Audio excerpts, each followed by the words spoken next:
So tell me about the Murph challenge though, because I know that physical health has been something else that's been really important to you over the last year. So Yeah, what was the Murph challenge all about?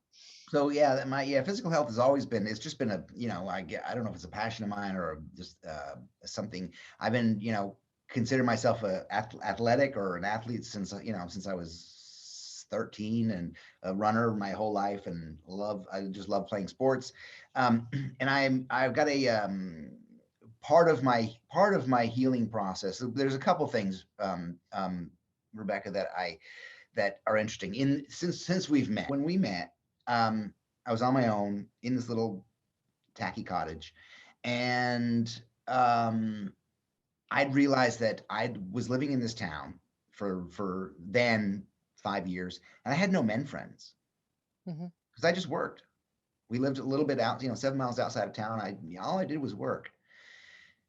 And in that time, I've met, I can go out into town and it's just like, hey James, how you doing? Like people know me, and they know me as an artist in this town, and they, it's really awesome. And I'm surrounded by the truest and kindest, and they're all Jesus loving, which is weird, but it's okay. Really great men. And through those guys, some friends of mine from Portland opened a gym here, and now I'm a member of that gym.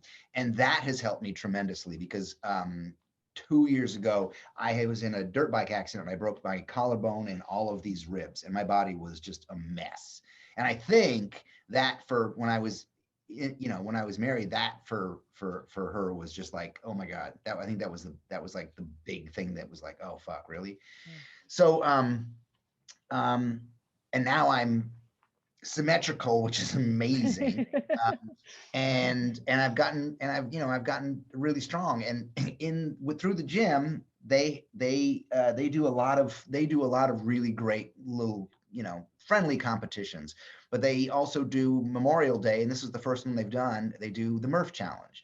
And the Murph Challenge is named after Michael Murphy, who was killed in Afghanistan, who his favorite workout was a mile run, 100 pull-ups, 200 push-ups, 300 squats, and then a mile run.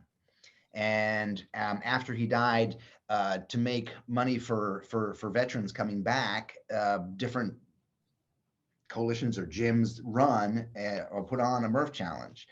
So, it was just through my gym, but, everybody ponies up money to send to help veterans. And it was about 20 of us, a little couple more. And, they, at 10 o'clock, everybody around the United States or the world, I guess, I don't know, they say go, and people just take off for the first mile and get through this thing. And it's a mother bear. It is something else.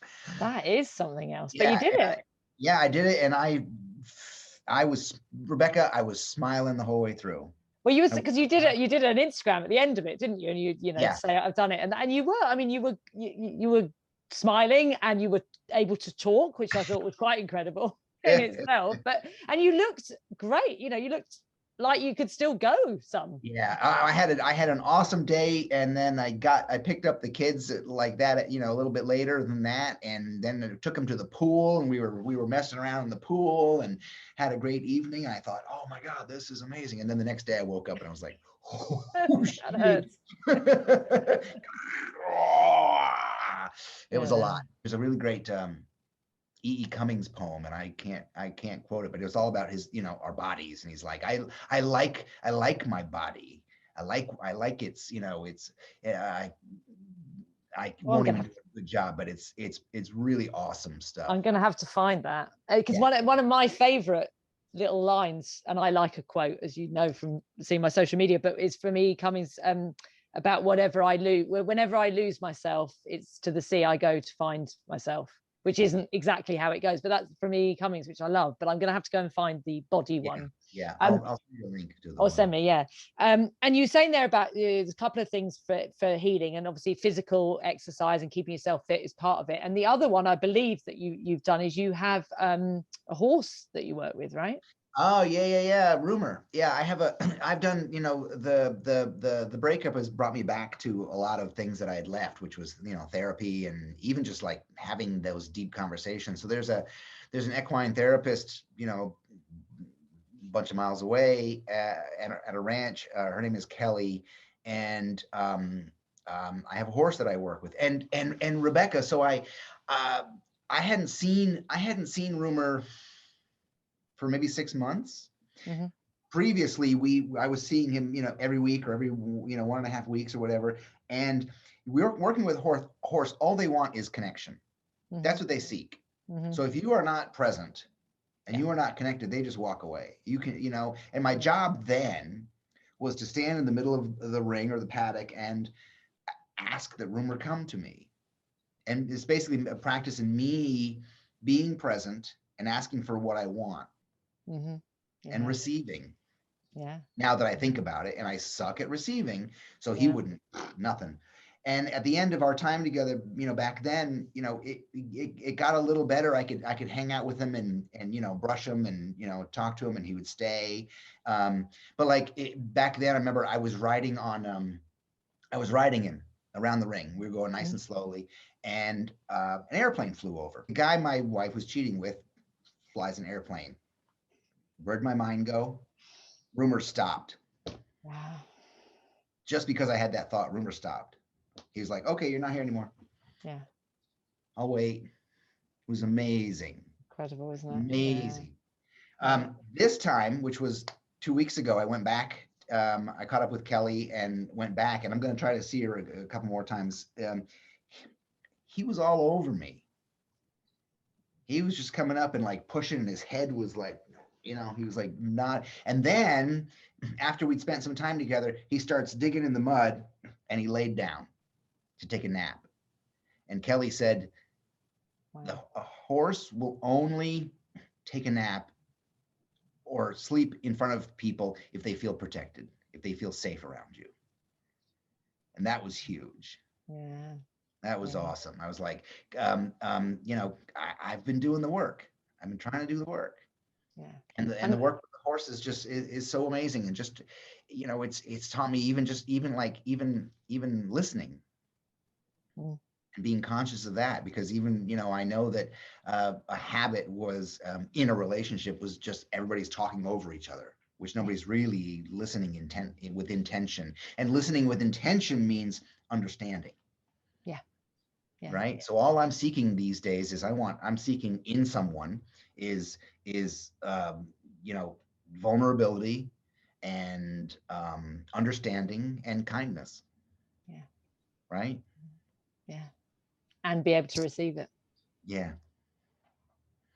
Yeah, that's tricky. That's the tricky bit. Yes. Yeah, and actually the horses thing, I've got a day coming up in September, I think, as part of a leadership program that I did that got cut in half because of COVID.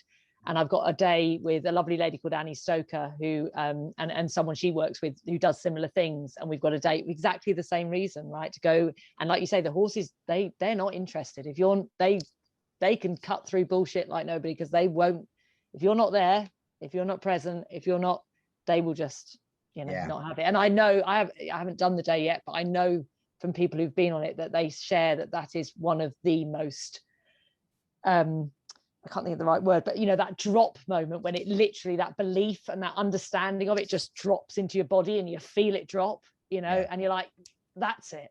It's like, boom, it's there. So I'm so looking forward to that. And yeah, I mean, horses is something I used to ride quite a lot, and I don't anymore. So I'm hoping that might start a reconnection with horses generally.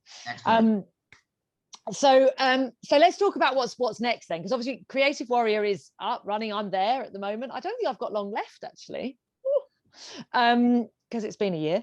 But that's you're taking new people. People are joining all the time. So that's just going to be an ongoing. enrollment? Yeah. Yeah, yeah, we're gonna figure that out. How it's an ongoing thing. We're trying to figure out how to like not so people don't feel like they have a lot of catching up to do, but there's all this back catalog should they want. And try to figure it out because keeping a subscription like that going is difficult. But I like the idea of a school. I like it the idea of how we push each other. We learn from each other because I've learned so much from you and from the people in there. So yeah, we're trying to figure that out. So the Creative Warrior has been great. I thought it was going to be dead after a year, but here we are going into our, 2, 3, 4 months more. And the next month I'm, so excited about. It's always yeah, and that is great. I get that sense whenever whenever we're on, it's like I've already figured out next month, and it's really it's even cooler than this month. It's like, and we're all sat there thinking this month was pretty good. So it's great. Yeah, I love it. It's such a great space to hang out. So if anyone is interested, I will put all the links and things in down here somewhere for people to go. And then you've got an amazing retreat happening. Yeah. In November. Yeah. Which tell us about that. Yeah, it's like a summer camp, art school, and luxury retreat. It's a beautiful house on a beautiful piece of property that backs up to a lake with a floating boathouse for yoga in the morning and a really beautiful campfire. And the house holds 16 people, so everybody just comes and stays there the full time. It is Bunk's house. Like it is, there's one big room and everyone's going to sleep in it. Like cool. It's like summer camp, there are a bunch of bathrooms, and a private chef. And this is the best one I'll be doing, but I've done these things, never done anything where everybody stays in one place, that was always the goal. I couldn't figure that out. They'd stay in a hotel or Airbnb and everybody would come together in the morning, but this is so much better. So everybody's going to be thick as thieves. And Rebecca, the people who have gone through this thing before are lifelong friends. So many of them have grown to become my mentors, and they've learned through this process so much that they've snatched the pebble from my hand, as they say. I'm really looking forward to it. It'll be a great time. And so it is like a summer camp. And it is like art school because I'm gonna break it down into, there's so many things I'm doing. Like there's like one of the things that I've done for myself that I'm doing here is I'm giving everybody, when they show up, they get a large sheet of high-end drawing paper, and everybody gets a box of Conte crayons. And I say, oh, by the way, Sunday night, there's an art show. Here's your piece of paper. Here's your crayons. All you have to do is fill it up. I don't give a fuck what you do. Just fill it up, right? Just fill up the paper with color. See you Sunday. So I'm forcing them to make art. Yeah. They've got to, it has to be done. Yeah. There's just so many really great ways of creatively and with love to push people out of their comfort zone and introduce them to their new selves. Yeah. And that's exactly why, I mean, when you created the Creative Warrior at the beginning, that's exactly why for me, it was an immediate yes. There wasn't even any thought, hesitation. It was a yes, because, I'm not an artist. I coach people, but I'm really into my photography. I've run towards my creativity, and everything that I have learned with you and with the other Creative Warriors, and I know that the retreat will be as well, Camp Victore will be, it's not just about being an artist or a designer or that and I started this journey or started this realization before I found you and Creative Warrior, but it's like there is creativity in everything that we do. Everything we create is art, whether we are an artist, a designer, a photographer, whether we're a project manager, which was my background. I created every time I managed a project, right? Because there was something to create in there, whether it was a team, a relationship, a product, a process, an outcome. And that's what I think is really fantastic about the work that you do, is actually it's applicable to everyone, right? And that's why I wanted to be in there, but also because I wanted to meet people who aren't all the people that I normally meet. I love all the people that I know, by the way, anyone listening, I love you all dearly. And I wanted to meet new people. I wanted to meet people that I wouldn't bump into, right, in my local town or on LinkedIn or any other place I was hanging out. And I have. And that's been, you know, one of the most incredible things about the last year I found as well. I found COVID gave me the opportunity to meet and connect with people that I just it may not have happened any other time. Like you said about that serendipitous meeting with Wayne, you know, I'm not sure if I hadn't been lying in bed a bit sick with COVID and watching Instagram every day, that you and I would have connected in the way that we did. Yeah. So it, you know, so I love it. So it's not just for creatives. It's not just for artists. It's for anyone who wants. Well, you said it beautifully on an Instagram post today, I think, about it's for people who are already kind of on that journey, but who want more transformation, who want more growth, who want to learn more. So it's for anybody, right? Anyone who can get to Austin, Texas. We don't get designers for the most part. We get, you know, architects and CEOs and teachers and you know, coaches.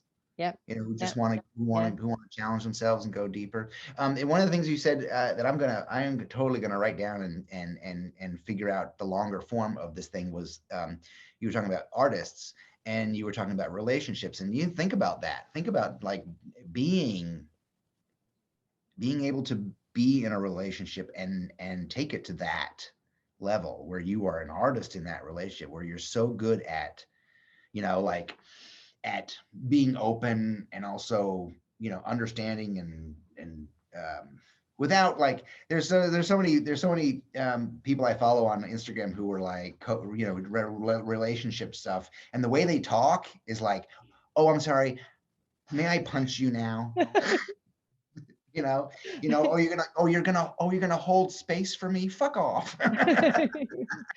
You know, that kind of we want some straight talking relationship. Yeah, like, right? Can we be human? Can we be human and flawed?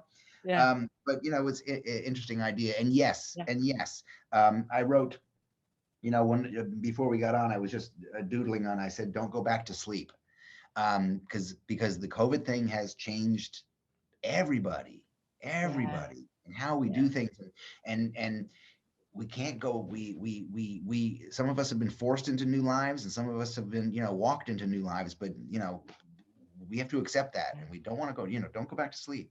I love that phrase because it's true, isn't it? It's, you know, a lot of before COVID, people were sleepwalking. Yeah, you know, a lot of us were, right? Yeah, exactly. Yeah, both of me were. You know, and it has, and it's woken me up and woken so many people up. But I can already see people starting to snooze again, and it's like, no, come on, you know, stay awake. So I love, I love that idea, and that relationship. Keep going. When COVID started, I put out a post that said, you know, stay home, but don't stay the same. You know, so this is kind of like the new iteration of that, because we you know, we get lazy. It's okay. And we do, and also it's okay, right? Again, it's being aware of it, isn't it? As everything, you know, awareness is always the first thing, right? Become aware of it, look at it, get curious about it, and go, what's this? You know, what is this? Is this laziness, or do I need to rest, or is this resistance, or is this fear, or what is it? And let's do something with it. So circling back to the camp, I'm completely gutted because I don't think there's any way I can get to Austin, Texas to do this in November. It's in November. Anyone? I will put the details in here as well. I'm hearing from a lot of people, like, you know, especially from, you know, around the world. Yeah. So I have offered my backyard. If you want to do one over here, it won't be quite as luxurious. We've also talked. I mentioned I've got a cottage in Wales, and we've got a mutual connection there with the do lectures. And you were probably about 5 miles away from me at some point from my little cottage when you were doing the do lectures. You've got Wayne in the UK, you've got other people that you're connected with. So a UK version of this maybe on the cards, right? Probably, you know, we got this fall in Texas, and then we'll probably have spring dates in Texas that we'll put out, but possibly summer or fall next year. So get Wayne to put my name at the top of the list, right? Okay, I'm in. When it happens here, I'm in. Wherever it is. Only 9 seats available now. Yeah, exactly. Yeah, you can already put that out. You know, we've almost sold out already. And what about because you mentioned a couple of times about another book, right?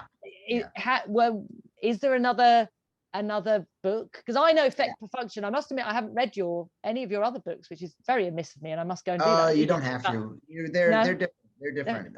They're different. Feck was a blip. I don't know how it happened, and it's good. I admit, it's good. Fucking good, yeah.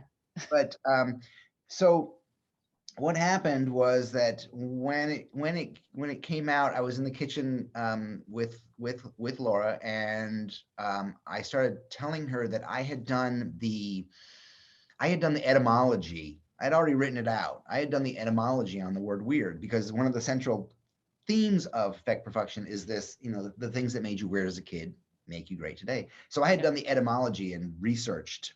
I'm not a researcher. I hate researching anything, but I had researched all the history of the word, and it's how it, it's moved through culture and through literature and what its meanings are. And now it's like, you call my kids weird, they'll like shut down. They don't like that at all. So I had this idea of like repurposing that word and changing that word. Like we use the word nerd now. Nerd means like you're gonna be you're gonna do okay, right? Yeah. And it turned into like I got in touch with the publisher from Feck, and I said, hey, I got this idea for a new book, and they were like, okay, give it to us, we'll take it. Yeah.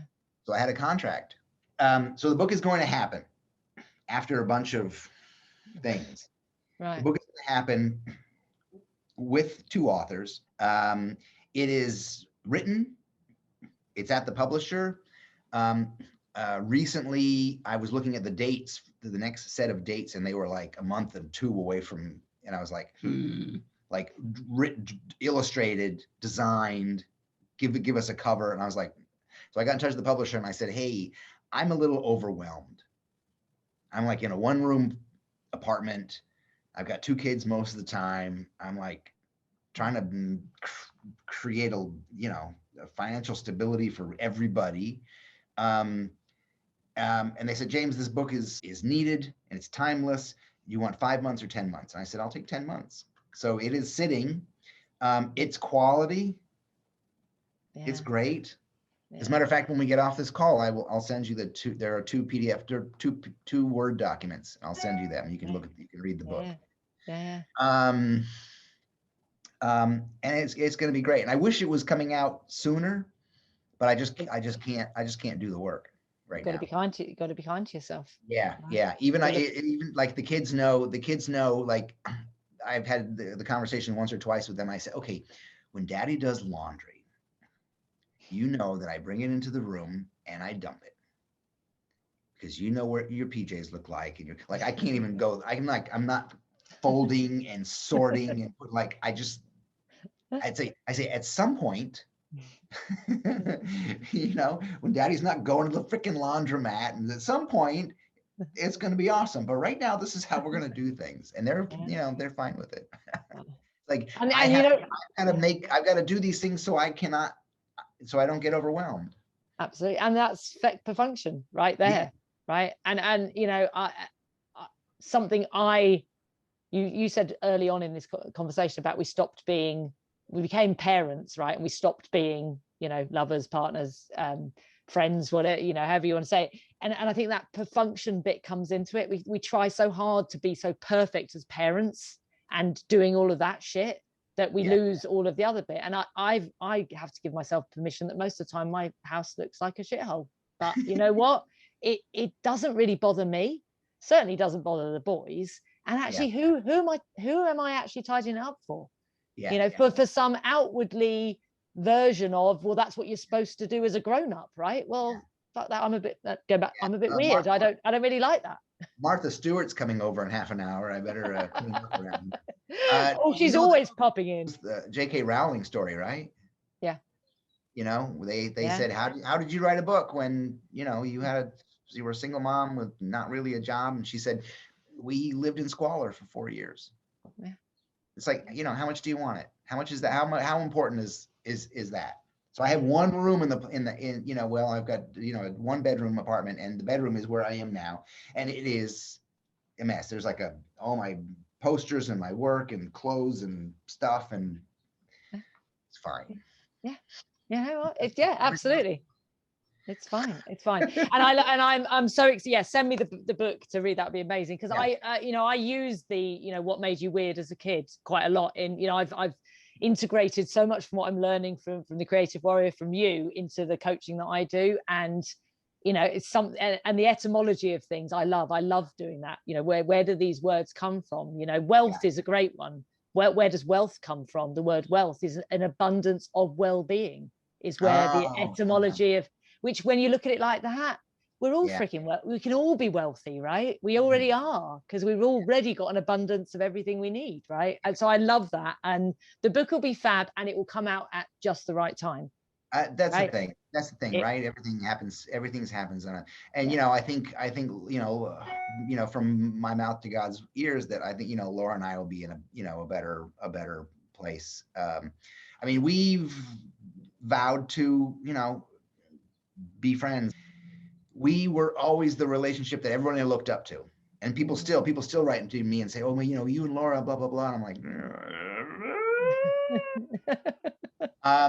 but we were always that relationship that people are like, oh, I want that.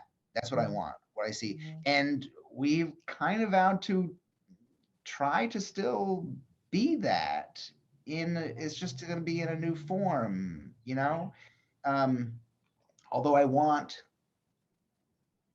don't want, you know, I'm done. I'm not going backwards with her, but I think it's important. And I think the best thing that I can do for my kids is express love for their mother. Absolutely. Which which I do. So yeah. And what a legacy to create as well, though, a book that you've co-authored together, you know, because where you are right now is not where you're going to be in 5 years, 10 years, when the kids are 20.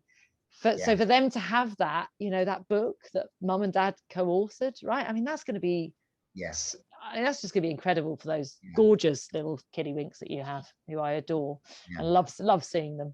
Listen, we've gone well over time, as I could talk to you, well, you know, all day. But let's do a series. Yeah, I was going to say, so another year on, and then when you come to the UK, and we'll just do. And you know what, if you need a co-host for the relationship thing, you know, I'm as in the series, I'm not. That sounded wrong, but for the series, we, you know, maybe we could work together at some point. Yeah, you know, it's funny, Rebecca. I have this vision of, like, at some point there's some, you know, woman I'm involved with, and she's gonna, you know, I'm like, hey, you like come over for a glass of champagne, and then before we walk in, I'm gonna say, oh, by the way, I am not a slob. I'm trying to stay sane. So here we go. And you know what? She'll walk in and she won't care. Yeah. Right. And then that's when you'll know that is that beautiful woman who's come to find you, right? Yeah. That's how we'll know, because they won't care, right? Beautiful. Thank you. Thank you so much for talking to me again. And I hope that we have this conversation every year from now forever, in whatever format that takes, because I really Rebecca, thank you for pulling me out of the reeds then and now, and thank you for your kindness and your friendship. Oh, right back at you. Thank you so much, James, and I shall see you next week in the school. Oh, that's right. Yeah, no, I'm not coming to see you. Yeah, I better clean up. Fab. Love you, darling. Thank you so much, and see you soon. I am a woman, not here to please you. It's time to move on, 'cause my time is now. I am a woman, play by my own rules. I got my 2 feet on solid.